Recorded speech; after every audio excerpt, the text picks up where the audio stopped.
Good morning and welcome to the Global Briefing. It's Sunday, April 26, 2026. Today, we are connecting the dots on a series of critical events that are putting the entire world on edge. So let's get right to it.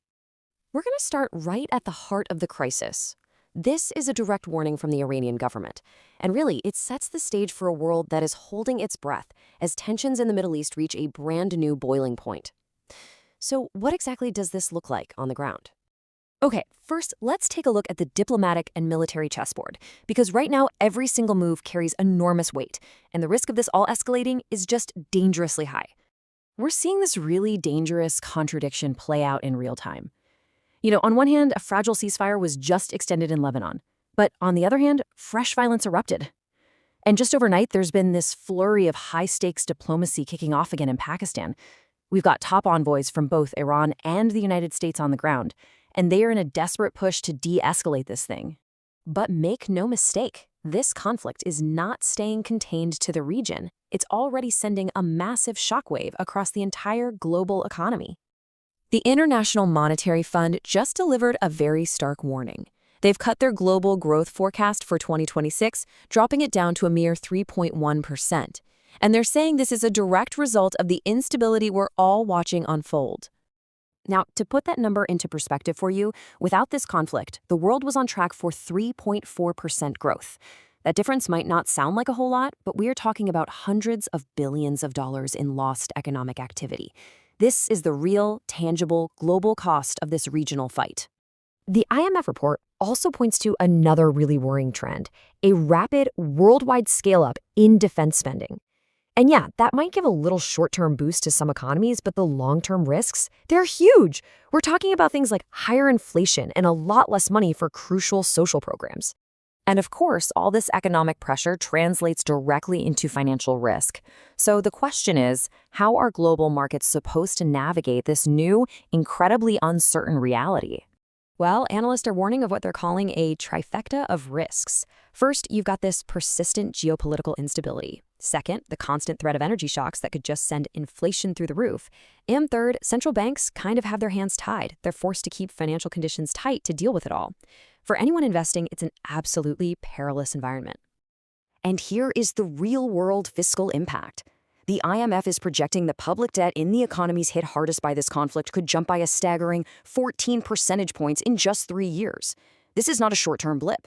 This crisis is creating long-term debt burdens that will be felt for many, many years to come.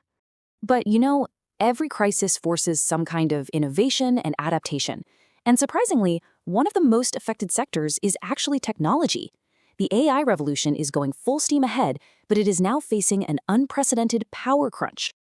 This is the one fundamental question being asked in basically every boardroom from Silicon Valley to Wall Street. The demand for artificial intelligence is just exponential, but the energy you need to power it all has suddenly become scarce and, frankly, unreliable. The problem is really quite stark. The massive expansion of AI data centers is literally hitting a physical power ceiling. There just isn't enough energy on the traditional grid to meet this skyrocketing demand. And this problem is being massively accelerated by the global instability we're seeing right now. And this has led to a really fascinating and frankly unexpected pivot. Tech giants are now aggressively exploring a whole new generation of small modular nuclear reactors. These things, SMRs, have gone from a pretty niche concept to a core strategic asset. For big tech, it's a way to decouple their digital infrastructure from an increasingly volatile global power grid. So finally, let's look at the physical arteries of global commerce, because what's happening in the Strait of Hormuz is forcing a fundamental rewiring of global trade as we know it. Out on the water, we're witnessing this complex dual blockade. On one side, you have the U.S. Navy blockading Iranian ports. On the other, the Iranian Revolutionary Guard is controlling passage through the strait itself, and in some cases, demanding million-dollar tolls just to get through. The result? A dangerous choke point on the entire world's energy supply. And the impact has been immediate and incredibly dramatic. Tanker traffic through this critical waterway has plummeted by 70%. Let me be clear, this is the single largest disruption to the world's energy supply since the 1970s. And as a direct result of that, right now, more than 150 vessels are anchored just outside the strait. They are simply waiting, either unable or unwilling to risk sea mines or getting seized to pass through. All of this is forcing a fundamental paradigm shift in global logistics. The old model of lean, just-in-time inventories is being thrown out the window. Companies are now scrambling to adopt a much more expensive, just-in-case strategy, building up regional buffers to try and insulate themselves from these kinds of shocks. And all of this brings us to one final, crucial question. As we witness these fundamental shifts happening across diplomacy, economics, and technology, we really have to ask ourselves, in a world of constant shocks, is permanent disruption simply the new normal? That is the critical thought we'll leave you with today.